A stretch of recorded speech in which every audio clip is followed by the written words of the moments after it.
Good evening, everyone. My name is Maarten Kroes, Clinical Research Manager, and on behalf of Canon, I'm delighted to welcome you to the fifth and final day of the Online Oncology Days. Welcome back to those of you that joined us during the previous days. Tonight's session will center imaging on prostate cancer, how MRI is used in the diagnostic pathway, which technologies and novelties are expected, and how MRI transfusion-guided biopsies increase cancer detection rate. We have 3 great talks lined up, and we will have time at the end for discussion. It is my great honor to introduce to you our moderator for this evening, Professor Jelle Barends. Professor Barends is Professor of Radiology since 1998 at the Radboud University Medical Center in Nijmegen, the Netherlands, and is currently also the chair of the Radboud Prostate MR Reference Center. The research from Professor Barends led to the implementation of PIRATS in 2012. The 4M paper from his group was the basis for the recommendation to use prostate MRI before a biopsy in the European guidelines. As you can imagine, we are very pleased to have him as the moderator of this session. Professor Barends, thank you for joining. Today's session is yours. Thank you very much for, first of all, this kind invitation to chair the last session of this fantastic oncology webinar symposium. Last but not least, we will deal with a very important organ, the prostate.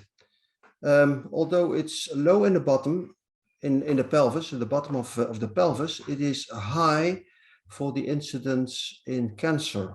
It's #1 in men. And the good thing is we can do a lot about it. But there's one but. If you want to really give prostate cancer a good treatment, detect it early, imaging plays a very important role. And with that, I do not mean to say that it is ultrasound, what it used to be, but it is magnetic resonance imaging.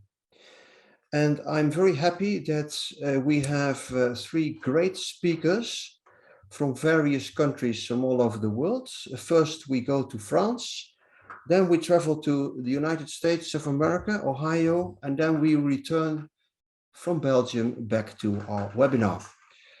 There are 2 speakers who will focus on MRI and 1 speaker who will focus on MR transfusion. So what do we have in mind for you? The speakers are selected from clinical practice where they have used Canon equipment. So it's not the academic MRI that is being presented today. No, it is the view from non-academic environments, however, with an academic flavor, because both of the first 2 speakers, they do have an academic position. So it's a private practice combined with university. And to my opinion, that is the most valuable thing you can do. Clinical practice combining with the unique knowledge skills from university. So let's start, because you're not there to listen to me, but you're there to listen to the speakers. And the first speaker is Dr. Pierre Leyendecker. He is from Strasbourg, France, from the St. Anna Clinic, a well-known clinic for oncology. And although he has his work during the day at that center, he's also giving at the university, the Nouvel Hospital Civil in Strasbourg. He is giving training to medical students in radiology, which I think is very important. You cannot start early enough to teach in vivo anatomy, that's radiology, to medical students. So please, the floor is yours. Thank you very much, Professor Barends, for your introduction. I am very pleased to present and to begin this webinar about prostate cancer.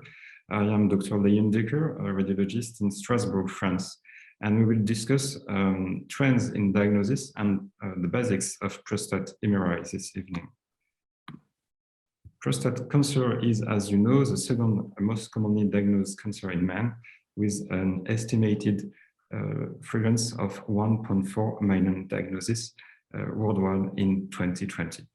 Incidence is mainly dependent on age and genetic factors as associated with risk of aggressive prostate cancer. A variety of dietary exogenous environment factors have been associated with prostate cancer incidence and prognosis. This is a very important definition when we talk about prostate cancer. What is a clinical significant prostate cancer? This definition is widely used to differentiate prostate cancers that cause morbidity or death from types of prostate cancer that do not. The great majority of prostate cancer, fortunately, is not clinically significant. In consequence, the overtreatment of this type of cancer has been criticized as a major drawback of PSA testing. For most studies, either grade 2 and above, and even grade 3 or above, are considered as a clinically significant cancer, but there is a lack of consensus. What is the place of prostate MRI in diagnostic evaluation? It's quite easy because all men with elevated PSA clinical suspicion of prostate cancer should perform a multiparametric prostate MRI. And prostate MRI stratifies suspected prostate cancer in lower and higher risk based on the 1 to 5 risk scale. This is Peyrat's scoring system. The detection performance rate of multiparametric prostate MRI is better when the Peyrat score is very high. Men with Peyrat's assessment scores of 3 to 5 are recommended to undergo biopsy, and targeted MRI biopsies have shown to be at least as diagnostically effective as systematic biopsy. There is a lot of recent studies like MRI First and 4M study. The prostate multiparametric MRI has got a good sensitivity for detection and localization of either 2 or more lesions when the diameter is larger than 10 millimeters with a pooled sensitivity of 0.91 and the specificity of 0.37. There is some guidelines, recent guidelines from EAU that has been updated in March. There is recommendations for all patients, for biopsy-naive patients, and for patients with a prior negative biopsy. First, MRI should not be considered as a screening tool. That means that we are invited to perform MRI only in selected patients. We are also invited to adhere to Peyrat's guidelines for acquisition and interpretation and evaluate MRI results in multidisciplinary meetings with pathological feedback. For biopsy-naive patients, we should perform MRI before prostate biopsy. When MRI is positive, we should combine targeted and systematic biopsy. And when MRI is negative and the clinical suspicion of prostate cancer is low, we could omit biopsy based on a shared decision-making with the patient. For patients with a prior negative biopsy, we should also perform MRI before prostate biopsy. And when MRI is positive, we perform a targeted biopsy only.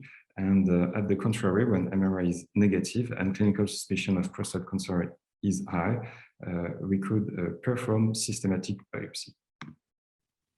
How is the prostate MRI performed? It's important to respect this delay of 6 weeks after or before biopsy, because if we don't respect that, it could disrupt analysis by hemorrhagic infiltration of the gland. We use an external pelvic coil, and the secret to success is the optimization of the choice of sequences, and there is a trade-off between signal to noise ratio and acquisition time. It is also important to have a good patient preparation with an explanation of the examination by technicians. We could perform a rectal enema at best 24 hours before the MRI to decrease the quantity of rectal gas and a good bladder evacuation, and we could also use spasmolytics. Concerning the MRI protocols, the update of Peyrat states that T2-weighted imaging should always be performed in the axial plane and at least one orthogonal plane, sagittal or coronal, to facilitate morphologic assessment of lesions. Assessing lesions on axial images is challenging because of volume averaging, especially in transition zone. Axial images are used to measure the transverse diameter of the prostate, and sagittal images can be used to measure the maximum anteroposterior and longitudinal diameters. Those three diameters are multiplied by 0.52 to obtain the prostate volume. Diffusion-weighted imaging in the Cray sequences, it should be performed with at least two B values, one low and one intermediate B, about 1,000. The data acquired with these B values are used to generate the apparent diffusion coefficient map. This data can also be used to generate images with high B calculate value at B 2000 or more. For dynamic contrast enhanced imaging, there is a preference. Preference is given to three-dimensional acquisition over two-dimensional acquisition because of the better signal-to-noise ratio, and we could use a visual analysis or CAD. Next, we realize a large FOV morphologic acquisition sequences for pelvic and iliac lymph nodes staging. And there is a superiority of 3T devices for extraprostatic extension and a seminal vesicle invasion. Here, an example in a practical way of a multiparametric prostate imaging with T2 images on the axial plane, sagittal plane, with diffusion and ADC map and dynamic contrast enhanced with subtraction images. What about biparametric MRI? The PERES update acknowledges the growing interest in using biparametric MRI. That means only T2 and diffusion imaging versus multiparametric MRI to reduce examination time and cost and eliminate the risk associated with gadolinium-based contrast agents. However, a number of concerns regarding biparametric MRI are raised in the update, and further research is encouraged.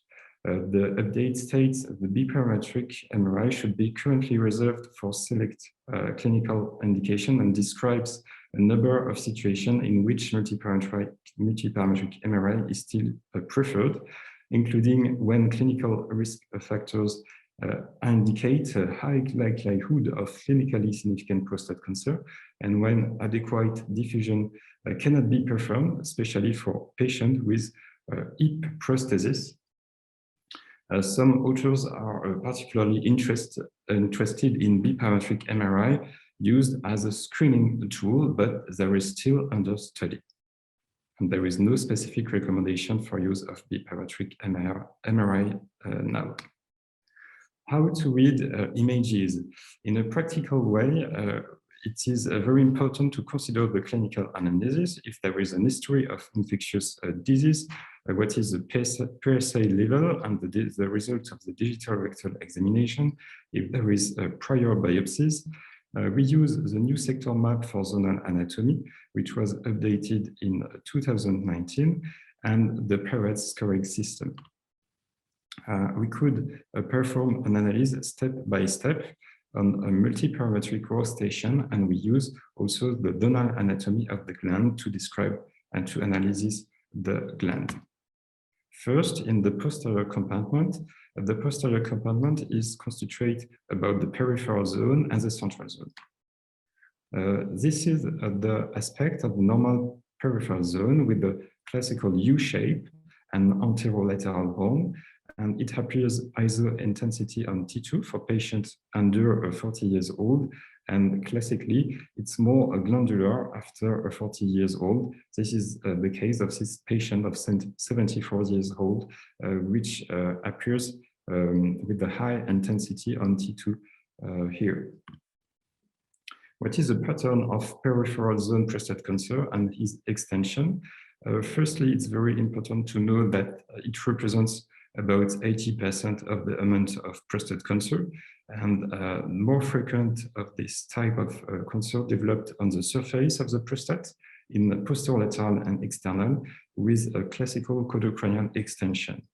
I will show you an example of this type of cancer by this patient of 60 years old with a PSA level of 7. Here you see T2 images here in an axial plane and sagittal plane, and below a diffusion and ADC map. I will scroll through the images.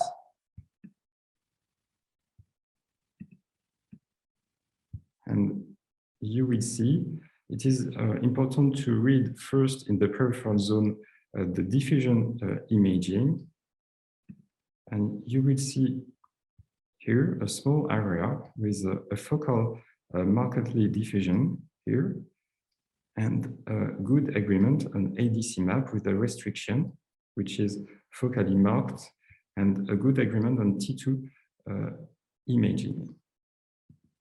This lesion was classified Parets 4, and the biopsy confirms the malignancy.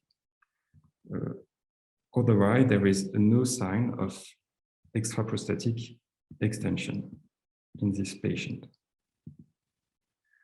Second part of the posterior compartment, the central zone, which is constituted of glandular tissue with a shape of inverted pyramid. Normally, it should be symmetrical with a classical moustache shine aspect in corneal view.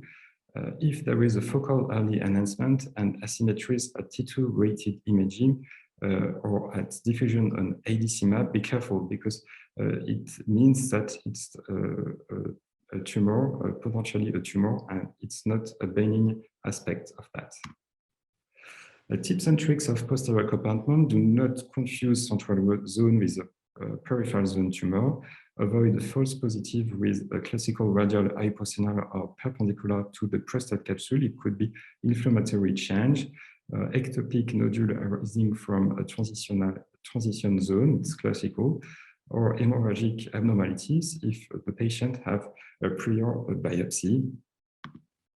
For the anterior compartment, there is transition zone with the site, which is the site of BPH development, benign prostate hypertrophy, and heterogeneous is the normality with an organized chaos aspect.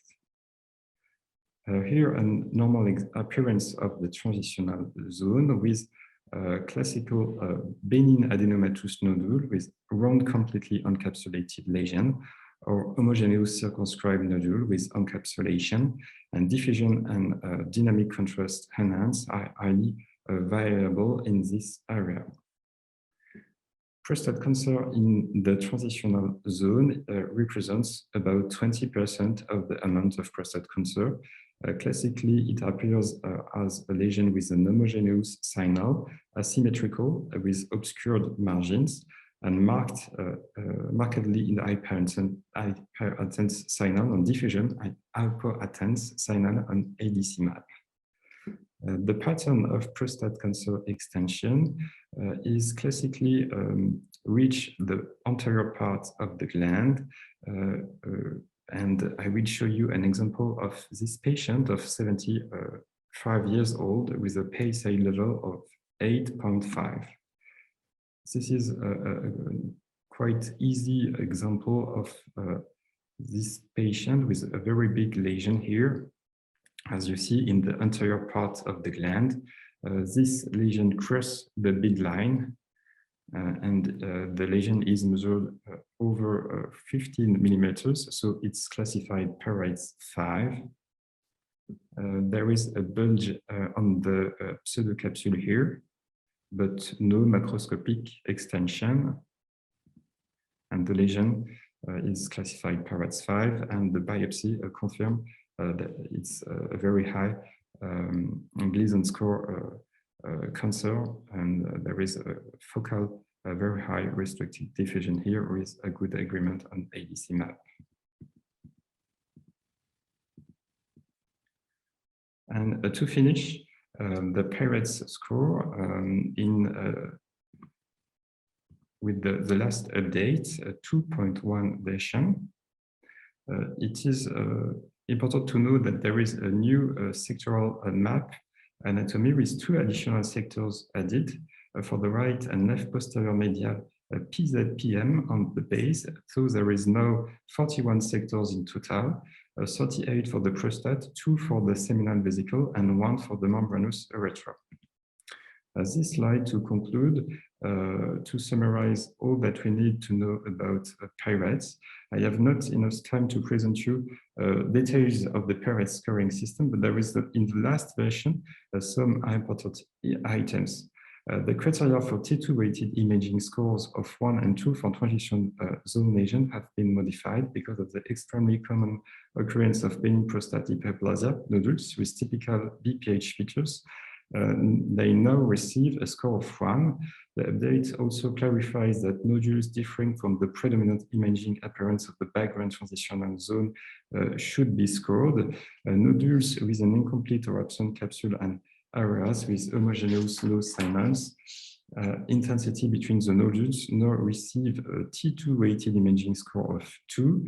And in addition, of the role of diffusion in the transition zone lesions that receive a score of 2 at T2-weighted imaging are to be upgraded to an assessment category of 3.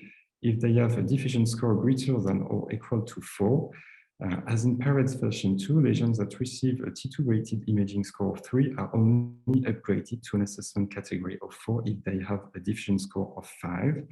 And for diffusion score of 3, the upgrade indicates that the abnormality needs to be discrete and different from the background. In addition, the abnormality may have markedly hyperintense signal on ADC maps or markedly hyperintense signal at diffusion, but not both.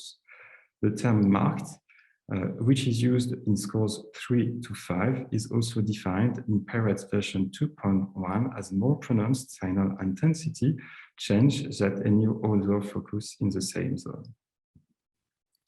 The take-home points: all men with elevated PSA and clinical suspicion of prostate cancer should perform a multiparametric prostate MRI because this exam has a good effectiveness when used along with PSA.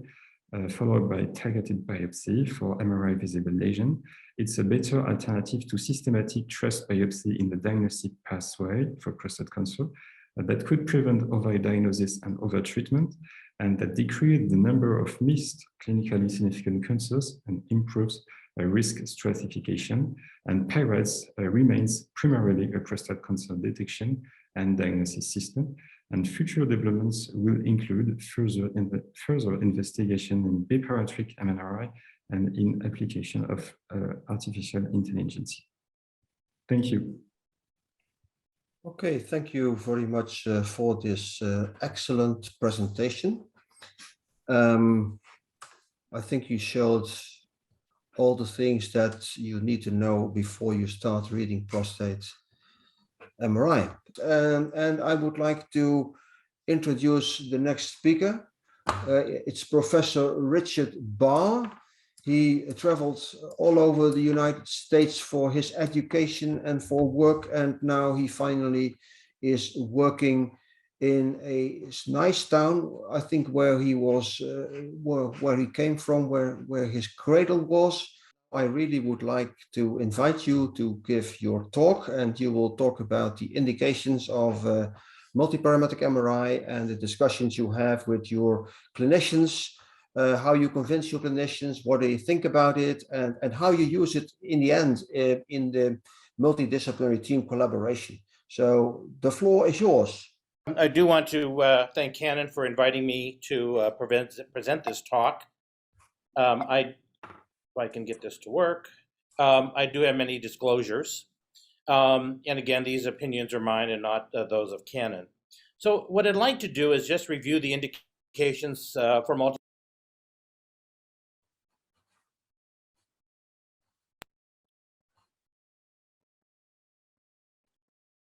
Okay.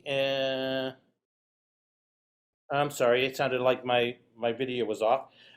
So what I'd like to do is review the indications for multiparametric MRI of the prostate and really discuss how we work with our urologists to triage patients in their management and review our scanning approaches briefly and discuss our overall experience with multiparametric MRI and just give a basic summary of our results.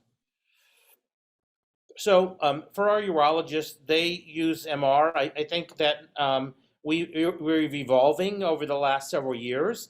Initially, we were not doing very many, and now we're doing a lot.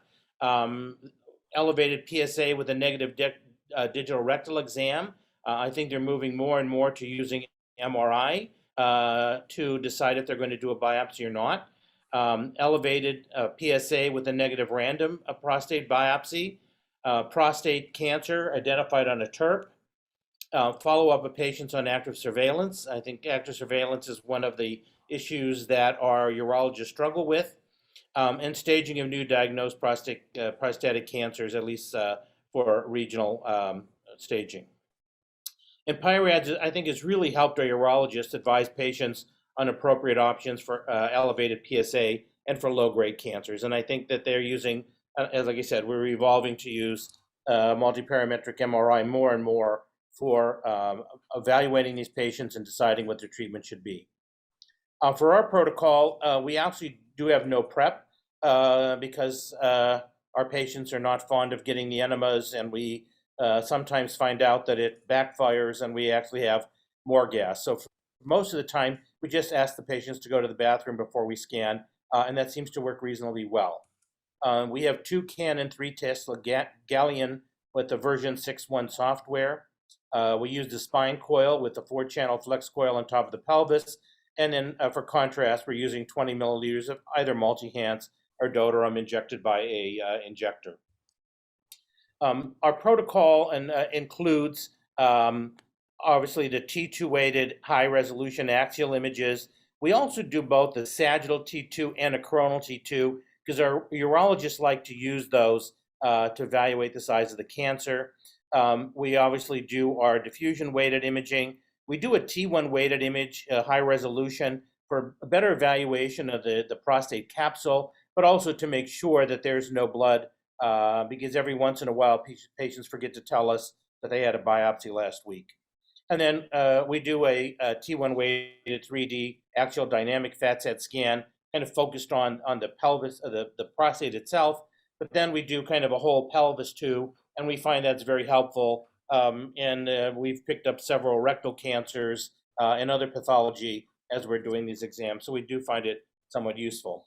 I'm not going to go over all of this. The last speaker went over stuff. I have all these parameters that we use on our system. I'm more than willing to share these with you, and I'm sure that the Canon group has these, and they would be more than willing to share what we do with these. We do MR ultrasound fusion, and the next speaker is going to talk about this in detail, but I just want to mention that our urologists find it very helpful. They even like us now to mark the prostate, even if we don't find any lesions. I think they find that they feel a little more comfortable that they know exactly where they're biopsying with the MR ultrasound fusion as opposed to not using it.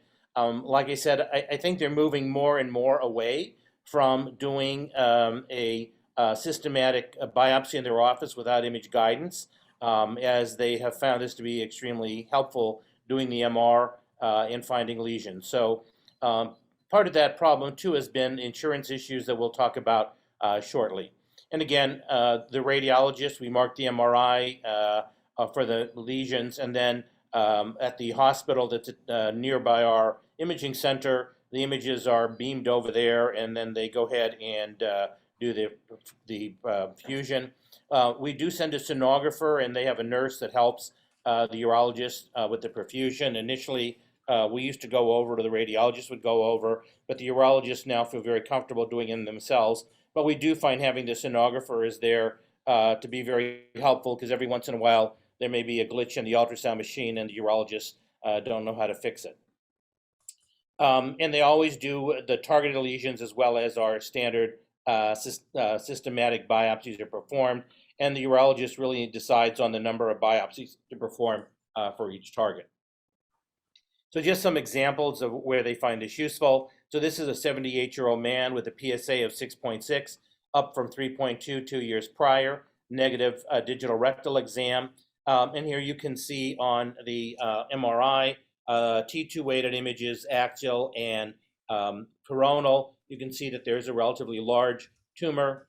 Looking at the contrast injection, you can see that this tumor has marked rapid uptake as well as washout. And then on our DWI and ADC maps, you can see that quite well that this stands out.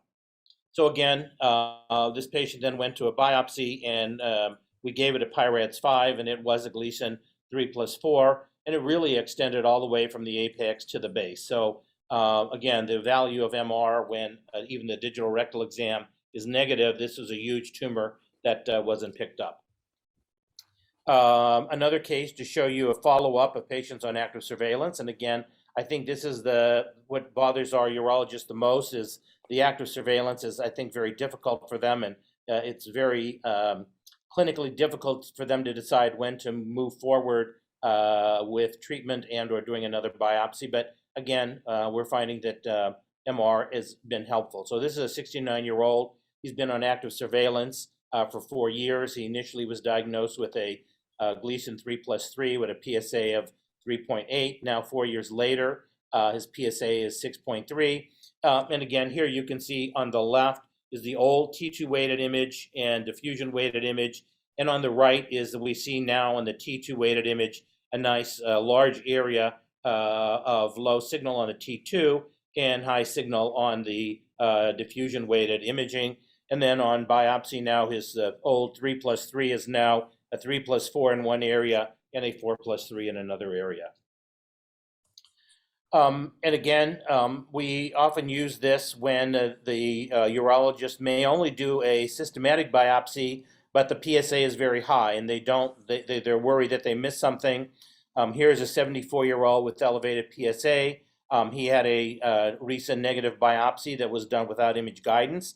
And again, here you can see quite a large gland, and you can see that it's relatively far away from the rectum, which is maybe why they couldn't feel this, but it is quite large. And again, now we use MR to guide this, and I think you can see that there's probably some disruption of the capsule here in this patient, that they may have already have extracapsular extension.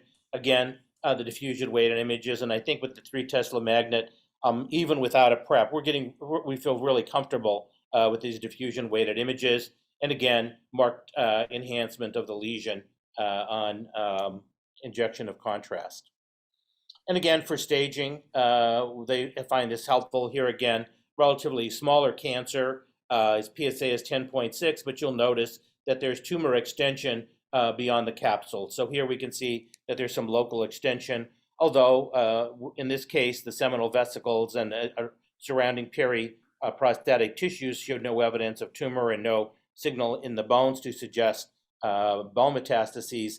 But again, we find this very helpful in kind of a local staging, and obviously they go forward with a bone scan and further evaluation to exclude more distal metastases if needed. So just based on our results, we are now doing about 40 to 50 cases a month. I think when we started several years ago, we had a problem with insurance not willing to pay, and we had to get pre-certification. This no longer seems to be a problem. So insurance companies are now paying for the vast majority of these cases without giving us a hard time. I think this goes to show that they have also recognized that this is an important way of working up these patients. If we look at our results, PI-RADS 1 and 2s we really don't track. PI-RADS 3, we're at about 12% of those have cancers. I will say that it's really important to track your results, because I think when we started doing multiparametric MRI many years ago, we were overreading PI-RADS 3s a lot. And as we got more and more experience, we felt more comfortable in evaluating these, although I must say it's still difficult to decide peripherally in the transitional zone to call these. PI-RADS 4 is about 64% cancers, and PI-RADS 5 about 95% cancers. So reasonably good results. And like I said, our urologists feel very, very comfortable with our interpretations and rely on us more and more for evaluating their patients. So if we look at the impact on patient care in our center, again, we have many patients that have had a negative random biopsy, elevated PSA, and again, doing a multiparametric MRI can determine if there is additional biopsies need to be done. And like I said, I think they in the past have been not doing a lot of MRs, but doing biopsies and then doing the MR if there was a problem. And I think we're moving closer and closer to the European guidelines of saying we should do the MR before they do a random biopsy. Again, we really have less insurance issues, and that is, again, allowing the urologist to send more and more patients to us. I think, you know, we basically report PI-RADS 3 or higher lesions, but I think it's really helpful because if we have a PI-RADS 3 lesion, the patient's on active surveillance, we've been following the patient, they feel very comfortable of just watching that patient.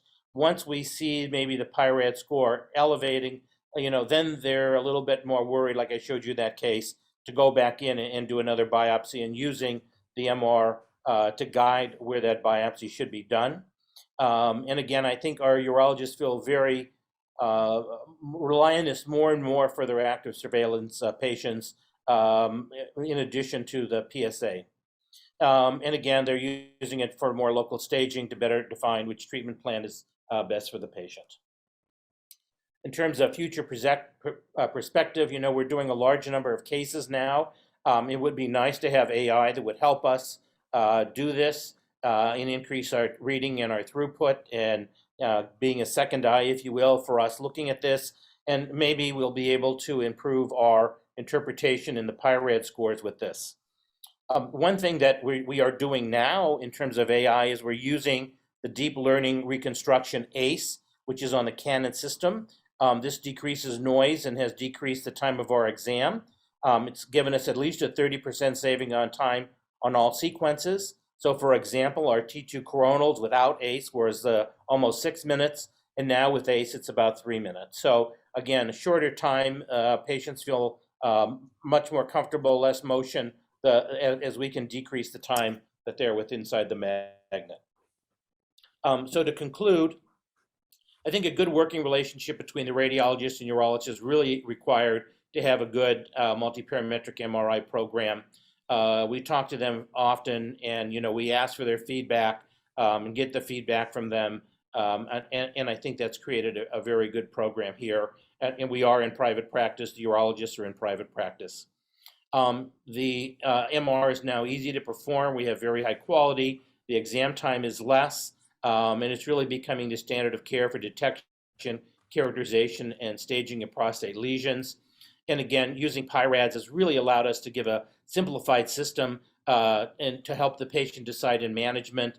The urologists have been explaining to them what PI-RADS is to give them a probability of malignancy. And I think that gives the patients more confidence in making a decision and working with the urologist to decide what their treatment options are.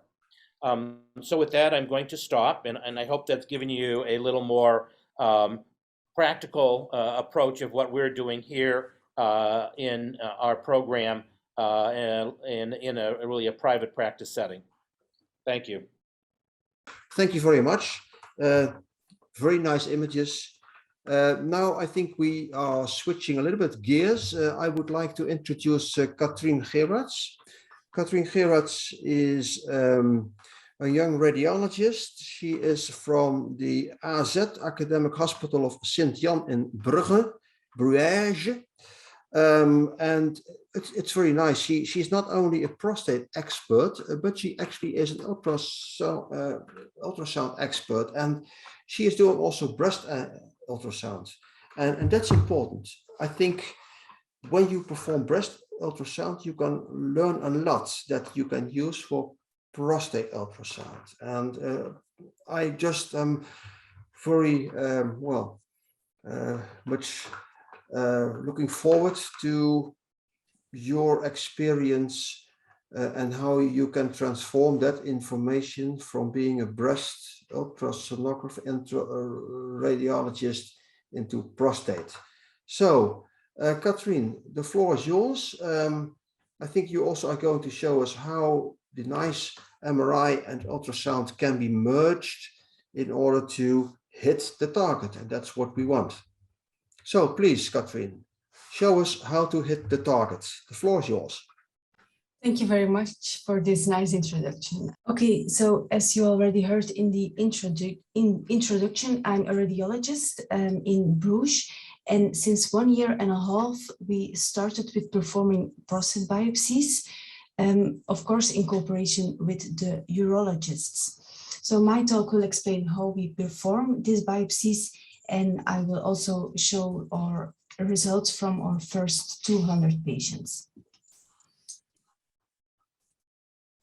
Where is Bruges located? This is an image of our hospital. It's located in the western part of Belgium.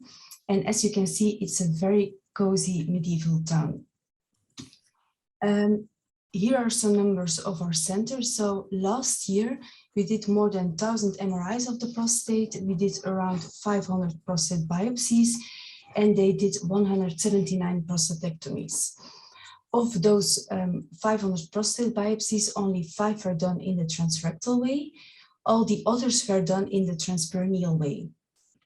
Of those, around 300 were done in the operation room, done by the urologists, and all the others were done at our department, at the radiology department, in an outpatient setting.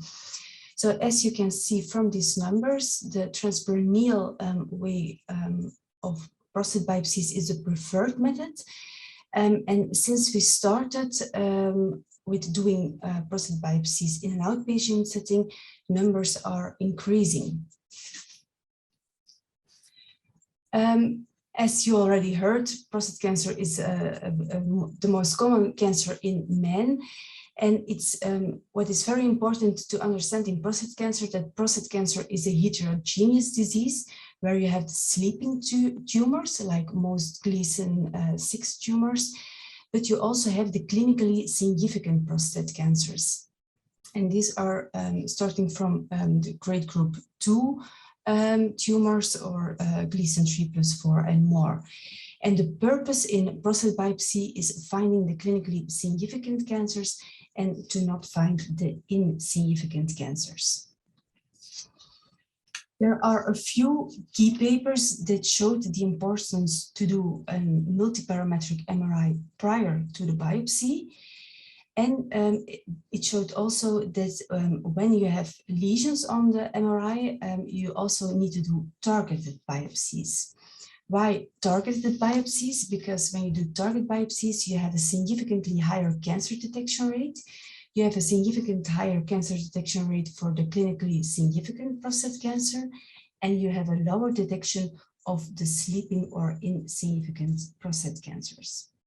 But Professor Barr also mentioned it before, it's very important to have a good cooperation with the urologists, because they are the ones who do the referral of the patients, and they can set the correct indications. When we perform the biopsies, we do it in a transperineal way. Why in the transperineal way? You can do it in a transrectal way. In a transrectal way, you introduce the probe into the rectum, and you go with the needle through the rectal wall into the prostate. When you do the transperineal way, you introduce the probe into the rectum, and you go with the needle via the skin into the prostate. The advantages of the transrectal way, that it's mostly done under local anesthesia in an outpatient setting with a short learning curve, but one of the major limitations is the high sepsis rate. When you perform the transperineal approach, the sepsis rate is much lower, less than 1%. And you can have an easier access of the anterior located lesions and the more apical located lesions. But for many centers, there are important limitations, like you need, like most centers do it under sedation or general anesthesia, and the cost is much higher because you need a brachytherapy grid and a stepper to fix the probe. Last year, in the European Association of Urology guidelines, they introduced that the transperineal prostate biopsy is the preferred method. So this is the reason why in our center, the transrectal way is rarely performed. We try to find a solution for the limitations of the transperineal biopsies, and now we do it under local anesthesia in a free-handed way. When you have your MRI and there is a lesion, a target lesion, you need to do a target biopsy, and therefore you need something that you can fuse the ultrasound and MR images to do the target biopsy, to do the biopsy of the lesion. And there are many ways of doing fusion. You have the cognitive fusion, and there the operator visually links the MRI images and the ultrasound images. But as you can understand, it's very operator dependent. Then you have the software fusion, where the software links the MR images and the ultrasound images. It has a high cancer detection rate. It is fusion system dependent, little operator dependent, and there is a moderate cost depending on the technique you use. For example, if you do it in an outpatient setting, it's much cheaper than when you perform it in the operation room. And then you also have the in-bore MRI biopsy, where there is a fusion between the prior MRI and the real-time MRI. This system has a high cancer detection rate, but the cost is high and it's time intensive. At our center, we have the ultrasound system, the Apleo E800 Prism Edition, and it has sophisticated fusion software. Important to mention is that we not only use this fusion software for prostate biopsies, but we use it also for difficult liver or kidney lesions, or for example, in contrast enhanced ultrasound. What I think one of the major advantages of this type of fusion is that the synchronization of the ultrasound image with the images you load, for example, CT or MRI, that the synchronization is very fast. So it synchronizes volumes, and you only need one landmark to do the fusion. When you use a fusion software, it's always important that you understand what kind of fusion you have.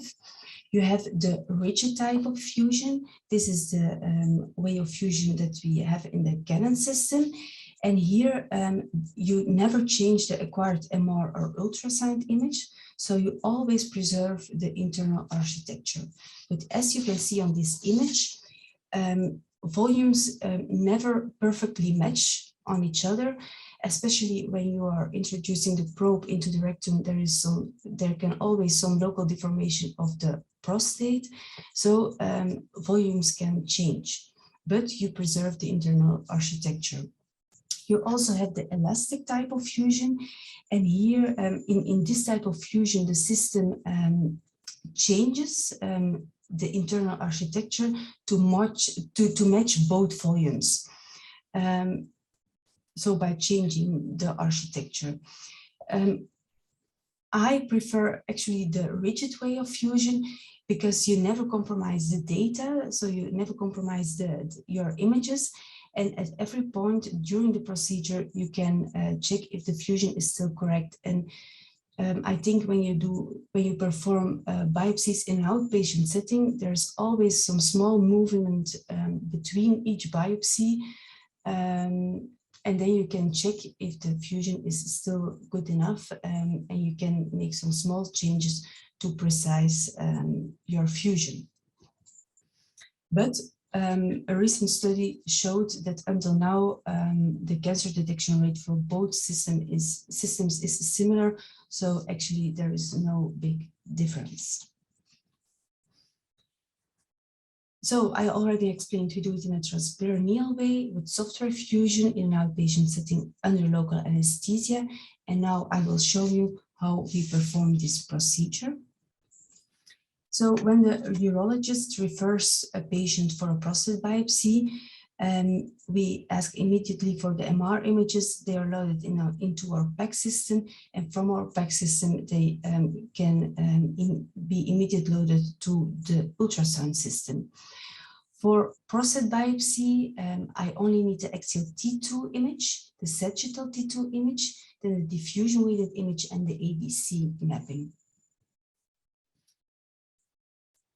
Our nurse prepares the biopsy set. The most important things are the local anesthesia, the needle guide, and the gun to perform the biopsy.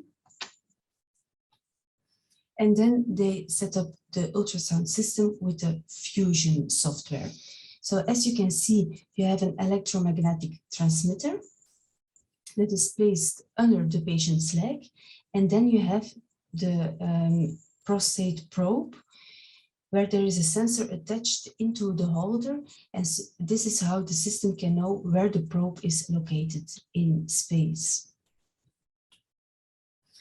The probe is a biplanar probe, so you have a curvilinear part and a linear part. And we protect the probe with a condom, and then we put on a small needle guide onto the probe during the procedure.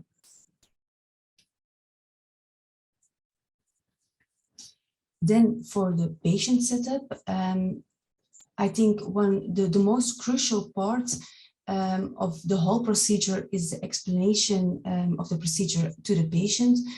So our nurse explains everything. Every patient is very anxious when they enter the room, but with a good explanation, they are much more at ease, and they can much more relax, what helps a lot during the biopsy.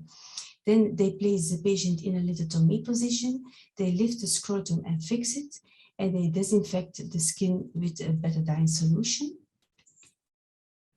And then it's my turn. I enter the room, I read the MRI protocol. I see where they describe the lesions, and then I add a region of interest or target on only one MR sequence. For example, here it was added on the axial T2 image, but you can also choose to add it on the diffusion weighted image or the ABC mapping. The system automatically copies it to all the other sequences, so also on the sagittal T2 image.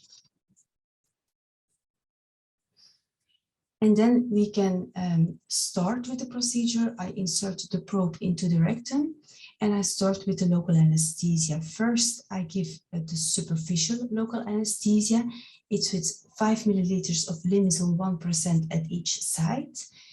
And then I do the deeper periprosthetic anesthesia with 10 milliliters of linezol combined with 5 milliliters of ropivacaine at each side. The deeper local anesthesia I do under ultrasound guidance. And this you can see here. So I introduce the needle. This is the prostate in the sagittal plane. I introduce the needle. This is the rectal wall. I introduce the needle towards the prostate capsule. Here I inject the local anesthesia. And here, this is an area that you really need to check, because this is the rectal wall. You don't want to puncture the rectal wall. Sometimes the rectal bulging is very pronounced. When you give more local anesthesia in this area, you can reduce this rectal bulging. Then the local anesthesia is finished.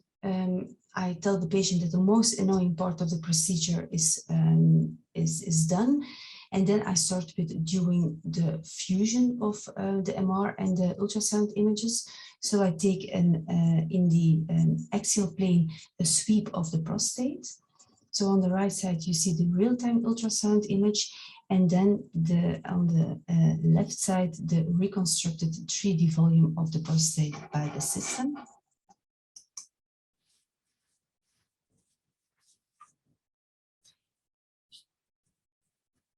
And then the system will register the MR images and the 3D reconstructed images. by using volume synchronization.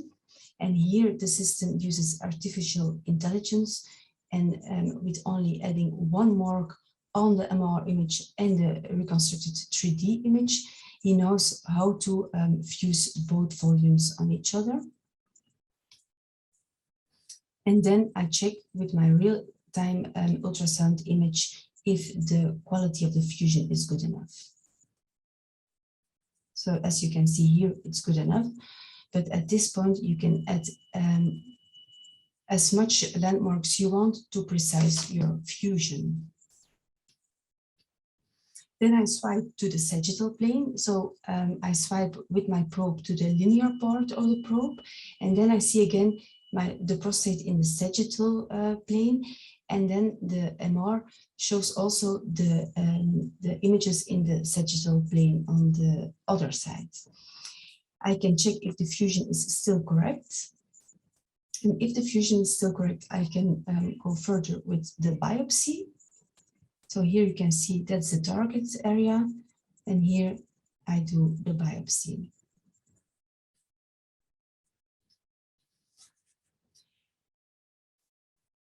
In our procedure, we always do first the target biopsies and then the systematic biopsies. The systematic biopsies because it's on request of the urologist. And also when we started with performing these biopsies, we didn't know how our results were. So that was also an extra reason to still perform the systematic biopsies. After the procedure, we can calculate the volume of the prostate. And the system will show where you passed with your biopsy needle into the prostate. With this setup, we kept all the results of our patients. We had 205 patients, and as you can see, for the PIRATES 4 lesions, we have a cancer detection rate of 78% and a clinical significant prostate cancer of 65%. For PIRATES 5 lesions, it was 93% and 88%. Comparing to the literature, these results are good, but it's always difficult to compare because there's always an influence of the MRI protocol. And also this setup, it's very difficult to find in the literature.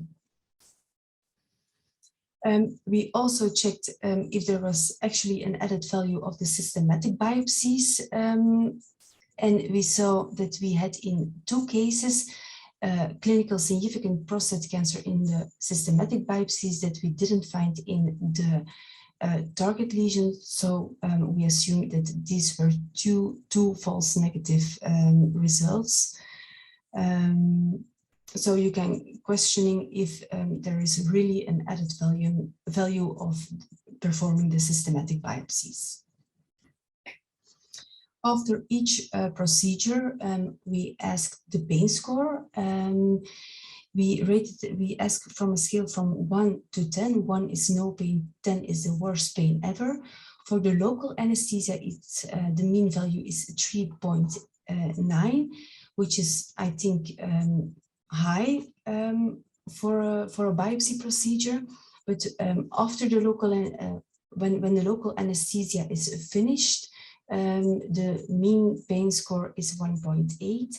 And as you can see, patients rated biopsies and positioning as equally unpleasant. So actually, they don't think it's painful at all. The mean procedure time was 23 minutes. But important to mention is there is no preparation necessary before the procedure.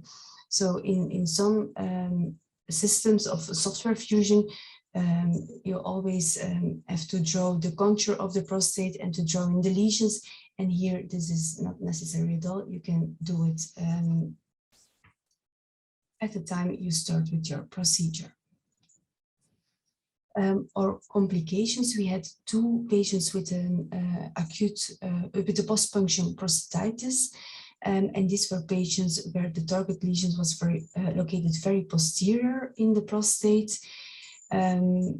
So you always need to be very careful with the rectal bulging, and if it's possible, then try to give more local anesthesia where the bulging is more pronounced to reduce this bulging. In conclusion, when you do transperineal fusion-guided target biopsies in an outpatient setting under local anesthesia, you have a high cancer detection rate, you have a high detection rate of clinically significant prostate cancer. It's feasible in an outpatient setting under local anesthesia, and it has an acceptable learning curve. If you want to start, for the end of my presentation, how to succeed in performing prostate biopsies as a radiologist, I think one of the most important points is that you have a good cooperation with your urologist, because this is really crucial. So how to obtain a good cooperation? Actually, for me, it was easy because you can just marry one, but these are not the tips I want to give.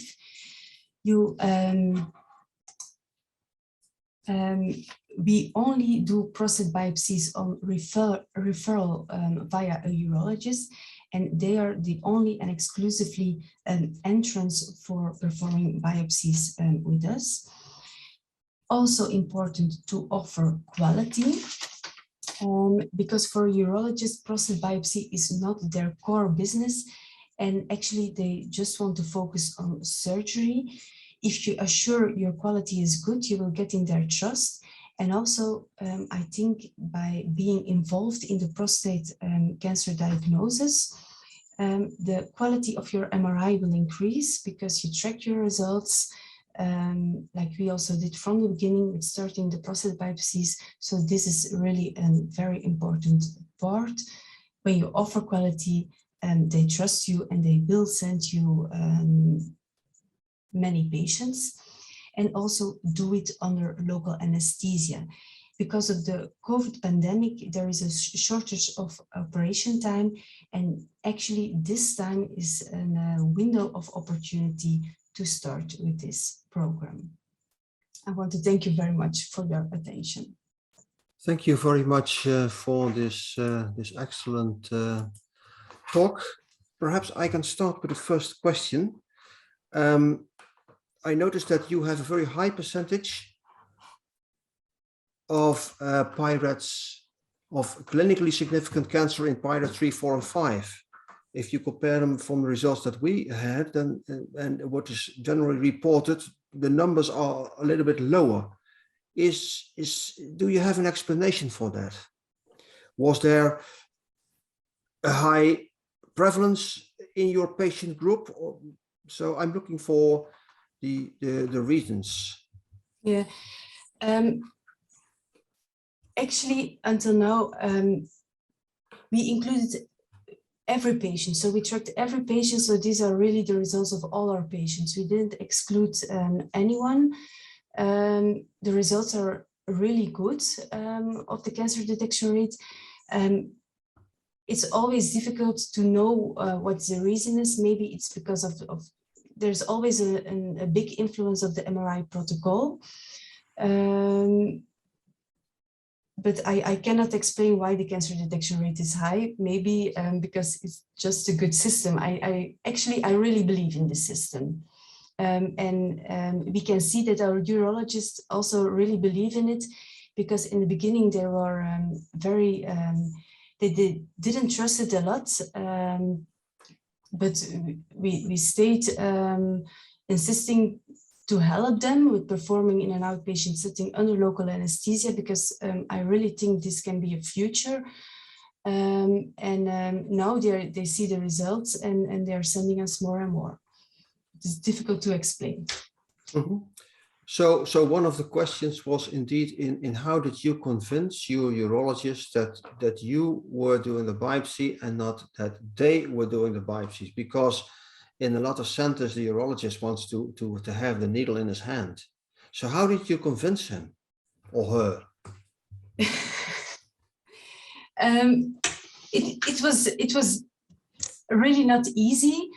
We had we really had a window of opportunity with the COVID problems. So they really not had a lot of operation time. And their fusion system, because they already did fusion software biopsies of the prostate, but it was very time consuming. And they were complaining a lot that we should help them with drawing in all the lesions. But that also is very time consuming for us.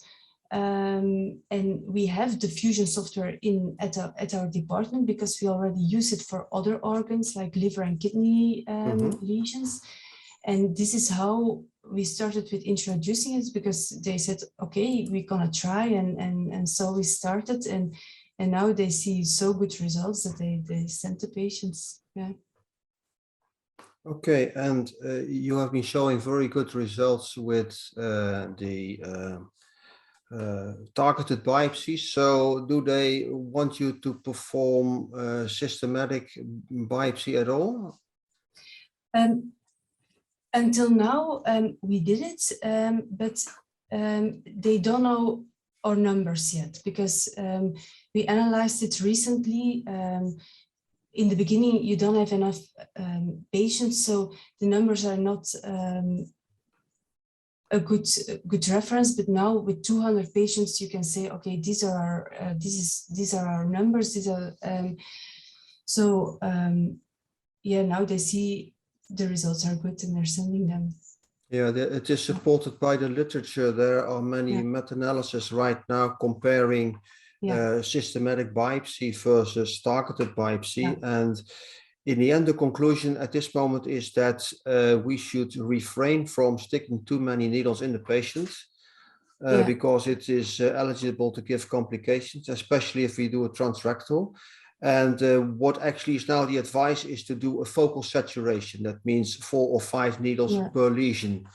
Focal saturation is needed because you may slightly miss the tumor. And one of the questions was that you said that you prefer a rigid fusion system, but how do you handle then the motion of the patient? Because it is, well, the ultrasound image is moving and the MRI is rigid. How do you cope with that? Actually, that is not difficult. In the beginning, it was difficult, but when you have a good nurse that explains everything, and actually during the procedure, he's talking a lot with the patient, so the patient is really at ease. After the local anesthesia, the worst part is done. And then all the patients say that they have no pain anymore. They are talking with the nurse. They're not moving. So I don't need to make many manual adjustments. In the beginning, it was because probably there was more stress in the room, but now not at all. The patients don't move a lot. And when the patient is very anxious, you can focus on something else, and mostly it helps a lot.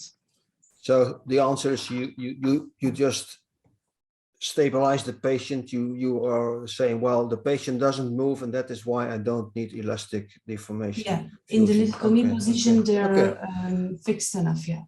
Final short question. You don't use antibiotics, do you? Actually, in our first patients, we didn't use it, but then with reading the European Association guidelines, they said that you need to cover the skin flora. So now for our last patients, we use it, the antibiotics, but we had 2 prostatitis post-puncture, and one was without antibiotics and the other was with antibiotics. So actually, I think there's no real added value of giving antibiotics, but it's always difficult when a guideline says you have to give antibiotics. It's difficult to don't do it. So before I switch to Dr. Leyendecker and Professor Barr, still one thing puzzles me a bit.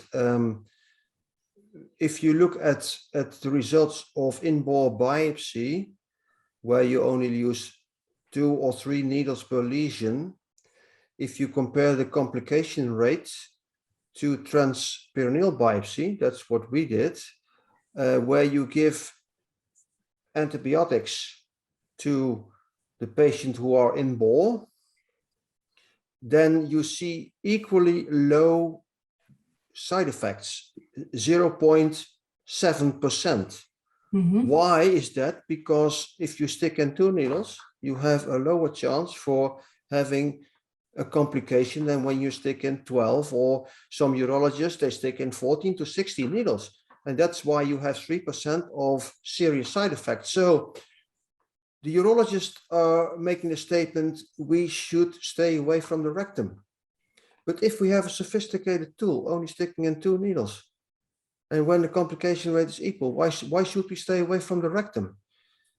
Just also a question to you. You're working a lot with urologists. Perhaps you can give an answer, and perhaps also the 2 gentlemen, the previous speakers, they may have an opinion on that as well. So ladies first. Yeah, it's a very difficult question, because we saw that our 2 patients, the lesion was located very posteriorly. So I think we punctured the rectal wall without really seeing it. Yeah. So I think this was the reason of the prostatitis. So that's why I think you need to be careful with the rectal bulging. I cannot explain why this it was equally in bore MRI at your study. I cannot explain. This is what it was low, and we even used Cypro, which is not allowed anymore. But that was the remnant we had. Now, Dr. Leyendecker, do you have any remarks about in-bore biopsy, transrectal biopsy versus transperineal biopsy? Do you have experience or an opinion before I go to the US? In Strasbourg, we only do transrectal biopsy. We don't have any experience in transperineal biopsy, but we do a transperineal biopsy, but only in MRI with general anesthesia. But I don't have any experience with just local anesthesia with transperineal biopsy, but it was very interesting. Yeah, okay. And how is it in the US, Professor Barr? So initially, I started doing the fuse-in biopsies and worked with the urologists. And I think it's better for them to do it, actually, because they have the better relationship with the patient. And they're the one following up the patient, at least in the US. And they build that doctor-patient relationship. So we have no problem with letting them do them. Now, I think radiologists are more skilled at doing the procedure, but when they have problems, they will call us and we'll go help them. But it's worked out really well with just letting them do it. They're pretty well trained now. They feel very comfortable. We only do transrectal. We do them in our outpatient surgery center. They're under LMAC usually, not local, because it's just convenient to do that. And like I said, I think it's fine. It's hard for us to follow up the patients the way our system is set up, but the urologists obviously follow the patient. They give them the results, and we found it just easier to let the urologist do that, where we're closely with them to guide them and find the lesions and work with them in making decisions at what they should do. But we find it pretty simple, and they feel much more comfortable doing transrectal. And then they have both a side fire and an end fire probe. So they have a little bit more flexibility. And with the anterior lesions or lesions you can't necessarily get with the side fire, we can use they could switch to the end fire. So they can move back and forth. So again, I think it's working very well. And I guess, again, kind of for the continuity of care, we just kind of feel it's easier for them to go ahead and do the procedures. Okay, yes.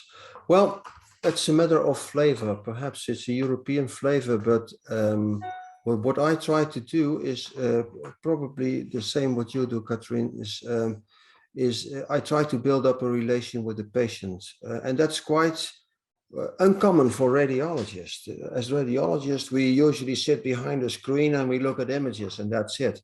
But I'm an MD, I'm a doctor, and what I like is to show the patient the images and show what actually is there. And they like it. And actually, this idea has been taken over by my colleague, Joe Bush in Atlanta. And he has built up now a prostate MRI center only for prostate imaging. And he's talking to the patient. He's doing an in-bore biopsy program. He's even doing TULSAs. So you see that what actually is happening, there is a merge of the two specialties. And whether you're a uroradiologist or a radiourologist, it doesn't really matter anymore. The thing I'm concerned about is quality. We all know the best about what's on the MRI. And although we are now giving courses at the AUA to teach, and at the EAU to teach the urologists how they should do prostate MRI and what they can see on the image, I think it's the radiologist team who knows best what is there. And then you have to merge that with ultrasound. And that's why I like your history, Katrien, that you have been a breast ultrasound specialist and you did breast biopsies, and you know that if you see the lesion on MRI, if you go then back to ultrasound, you most of the times are even recognizing the lesion. And I'm concerned, well, for me the question is, how can we bring the two together, ultrasound and MRI, the knowledge of MRI, the knowledge of ultrasound. And for me, it doesn't really matter who sticks in the needle as long as we help the patient. Okay, I have, if time allows me, a few technical questions about diffusion from the audience. It's about the ADC and it's about quantification. We all know that the Pirates steering committee said when you have a focal lesion which is hypo-intense or markedly hypo-intense on the ADC and hyper-intense on the B1400, it is a Pirates 4 in the peripheral zone. But what is markedly hypo-intense? What is markedly hyper-intense? You can twist your window and center and you can change it. So I would like to hear from you, all the three of you. Are you using any way of quantification of your ADC, of your black hole?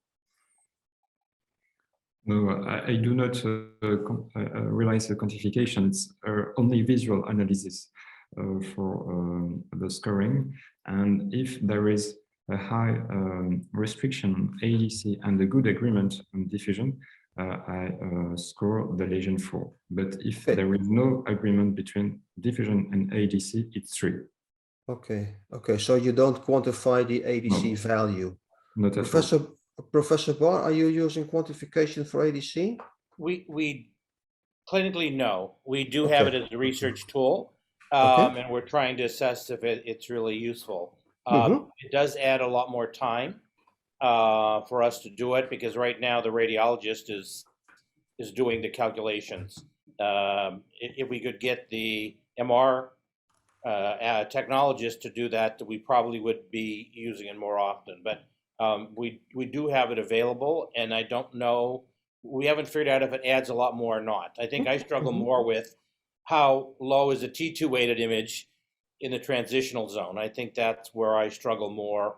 When you got the transitional zone that's very heterogeneous, what is low signal? To me, that's actually a much more difficult problem. And Dr. Geerwaerts, do you use any quantification for MRI, for ADC, to identify a probably significant lesion, a Pirates 4 from a Pirates 2? Actually, my in our hospital, my focus is really on ultrasound. So actually, I cannot answer the question correctly. I think they do, but I'm not sure, because I'm used to read the images, but yeah. Okay, no, Yeah. no, that's I wasn't aware that you Yeah. well, your focus was actually well almost 75% or more on the ultrasound. Sorry for Yeah. asking you Yeah. this very difficult radiologist MRI question. Now, actually, what we are doing is we are determining for our own system what the cutoff value is between a insignificant cancer and a significant cancer. And we found that with our system, we have Siemens, and I know that with GE it's equal, and with Philips it's a little bit different. But we found that if you have an ADC value of the lowest area in the tumor, which is below 900, then it's like in the peripheral zone, then it's likely to be a significant cancer. If it is in the transition zone below 600, I'm very concerned. So we are using, and that's probably PI-RADS version 3, we are using quantification. So because I'm feeling a little bit, well, uncomfortable if I only have to look at a darkness or brightness, because you can tweak that with your window and central adjustment any way you want it. But I agree with you, Professor Barr, this is a matter of research. Okay, that was that question. There was a question, and I think I should ask the question to both of the gentlemen. Do you use precise criteria for active surveillance on MRI? Dr. Leyendecker, do you use precise? That's the AS? Personally, no, but I know this system, but personally, I don't use it. Okay. And Professor Barr, do you use it, precise? I'm not exactly sure what that is. Okay, precise is a way of looking at images where you are defining whether a lesion is going to have a needle on active surveillance. So whether there is a decrease of the situation, there is an increase of the aggression of the tumor.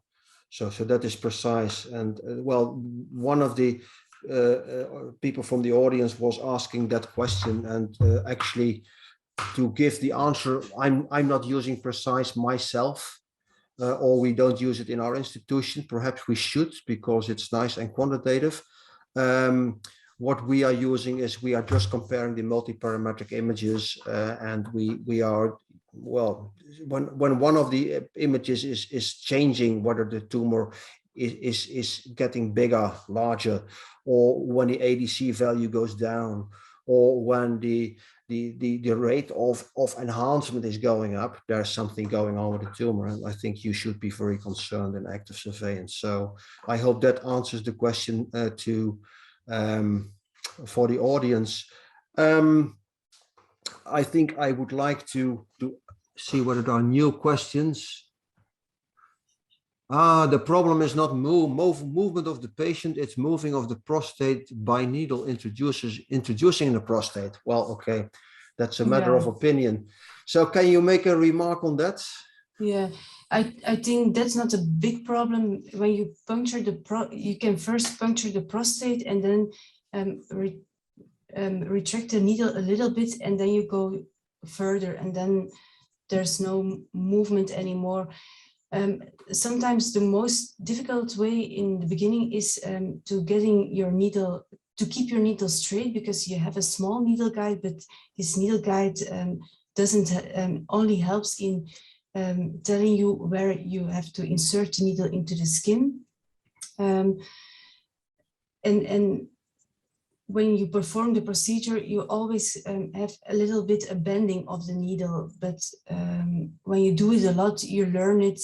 It's like in breast imaging, when you biopsy, like for example, a fibroadenoma, it also moves. And that are things that you learn during performing prostate biopsies. Are you using a trocar needle, or are you using a needle which is has a point but which is like this? So trocar means that it is. I sleep at one side.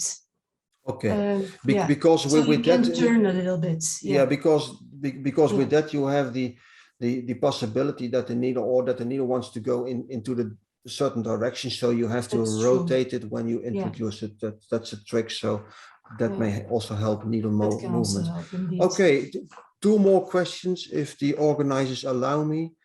Otherwise, they should show me a red flag or something like that. One of the questions was, and I'm not going to start a long discussion, but we have a discussion in our country, biparametric MRI or not. To DCE or not to DCE? That is the question. Okay, now perhaps I would like to ask, what's the situation in Strasbourg with biparametric versus multiparametric? What's your own opinion? In my own opinion, I think we should select the patient for biparametric and select correctly the patient for multiparametric. Multiparametric is the gold standard, but biparametric could discuss in a screening if you consider the multiparametric MRI as a screening tool for patients that have no family history. With a low suspicious of clinical significantly cancer, you could realize a biparametric MRI. But at the contrary, if the patient have a prior biopsy biopsies that are negative with a high clinical risk of clinically significant cancer, you could not realize only a biparametric MRI. This is my opinion. Okay. And Professor Barr, what's the situation? Yeah, so this is another question that we're struggling with, and that's why I'm asking I don't know the answer. We, for the most part, are doing multiparametric on most patients. We do have some patients that refuse contrast, and we don't argue with them. We do it without. So we do biparametric if that's the case. And I think we really use the T2-weighted imaging and the diffusion-weighted imaging a little more weighted than we do the contrast. We kind of use the contrast as a added on or not. If we're in between a PI-RADS score, we kind of use the contrast to help us decide. So I do find it useful. And again, I think if we're doing this and we're collecting a lot of quantitative data on the enhancement, that's helpful. But again, that's kind of a research thing for us and not the standard of care. Okay, I think what is also important is that if you are rather less experienced or when you have a suboptimal quality, contrast can be really helpful. So yes, you can consider in not using contrast in certain patient populations, for example, screening, as you said. However, the quality should be optimal. And that's the thing which you should check yourself by self-referral at the moment. Then the final question, and it's a question in capitals by Enrique Manero. What is the role of ultrasound in prostate cancer? Except for biopsy. Well, that of course is, I think, the most important answer to Enrico is you should use it for biopsy support or for fusion, because without it, it is, well, it's rather cumbersome. So what is the role of ultrasound? Is there an additional role for beyond biopsy, or what do you think, or what's your opinion? First, let's go to Dr. Geeraerts. She is the ultrasound expert. But for example, in the Martini Clinicum, they are doing multiparametric ultrasounds. So with all kind of, well, nice things, all kind of ultrasound sequences, techniques, and contrast. So what's your opinion? In the beginning, I thought when you do fusion, you will always see the lesion, but actually it's very disappointing because it's so difficult. Until now, it's so difficult to see the real cancer, the real lesions in prostate cancer. So I think for just the diagnosis, there's yeah, ultrasound is really not good. The added value is, of course, the prostate biopsies. And what I think that in the future we can learn a lot. With the software, we can learn more and more. And I think because in breast, we saw also a movement towards, for example, matrix technology in the ultrasound probes. And actually, I hope that in prostate imaging, the image quality will increase and that we will learn much more with the MRI about the appearance of prostate cancer in ultrasound. And maybe contrast can help, but contrast without fusion, it will not be an option. So maybe together with fusion, it will help. We'll see. I don't know. So most importantly is that you use it as the way to optimize the targeting of a biopsy. But the diagnosis will be MRI. Yeah, I think that's a very important message also tell the urologists, because they still come back with high frequency ultrasound, which gives a very high resolution, but is limited to only a few centimeters. Yeah. That's it.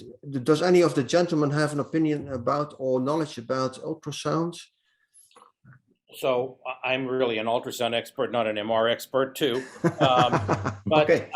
You know, we do prostate elastography. And in the peripheral zone, it's probably as good, if not better than MR. The problem is the transitional zone, BPH is stiff as cancer. So we really struggle in the central gland, if you will. The peripheral zone, we've got very, very good results. With a stiffness value of 35 kPa or higher, we actually have results that are as good as MR, if not better. But again, we miss the 20% in the central gland. I think it may be very helpful because, again, it's quantitative. We know exactly how stiff the lesion is. And one of the things that we're interested in is using this for active surveillance.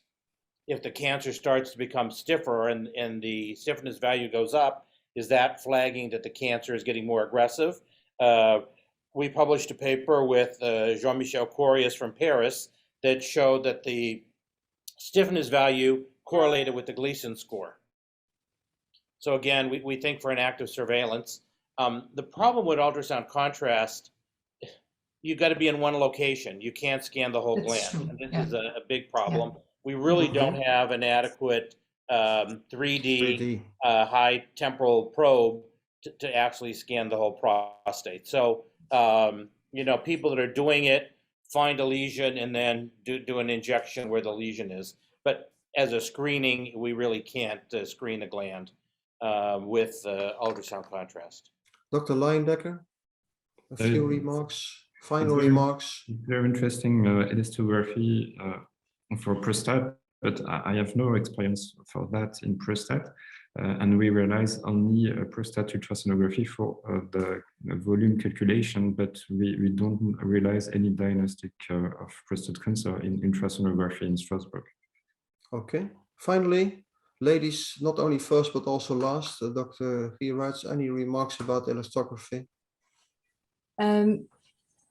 We tried it already, but I think, yeah, what is very difficult, you have in many times a lot of calcifications also in the prostate, and in this, yeah, I think in this patient it will be not that helpful.